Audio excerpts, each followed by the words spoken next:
পদ্মা বহুমুখী সেতুর সমাপনী অনুষ্ঠান হতে যাচ্ছে ৫ই জুলাই শুক্রবার। এদিন শেখ হাসিনা প্রধান অতিথি হিসেবে উপস্থিত থাকবেন। অনুষ্ঠিত আয়োজনে সম্ভাব্য ব্যয় ধরা হচ্ছে ৫ কোটি টাকার উপরে। যে ব্যয় হবে তা সরাসরি ক্রয় পদ্ধতিতে করার অনুমোদন দিয়েছে অর্থনৈতিক বিষয় সংক্রান্ত মন্ত্রিসভা কমিটি।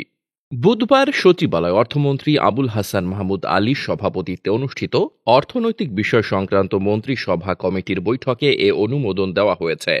বৈঠক শেষে মন্ত্রিপরিষদ বিভাগের সমন্বয় ও সংস্কার সচিব মোহাম্মদ মাহমুদুল হোসাইন খান সাংবাদিকদের এ তথ্য জানান। তিনি বলেন, গত ২ বছরে পদ্মা সেতু দিয়ে মোট ১,২৭,০০,০০০ যানবাহন চলাচল করেছে। এ সময় রাজস্ব আদায় হয়েছে ১,৬৬১ কোটি টাকা।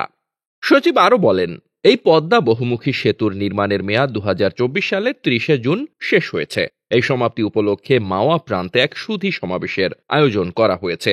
এই সুধী সমাবেশে প্রধানমন্ত্রী থাকার সম্মতি জ্ঞাপন করেছেন। সমাপনী অনুষ্ঠানের বাজেট কত?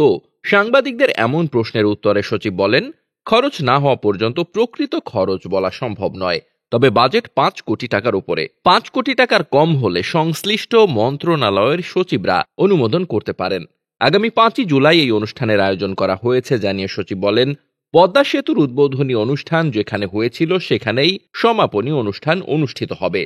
তিনি বলেন, এই অনুষ্ঠান উপলক্ষে যে কার্যক্রমগুলো নেওয়া হবে ইভেন্ট ম্যানেজমেন্টের মাধ্যমে তা সরাসরি ক্রয় পদ্ধতিতে করার সিদ্ধান্ত নেওয়া হয়েছে। আমাদের সময় কম, সে কারণে ওপেন টেন্ডারের মাধ্যমে করা সম্ভব হবে না।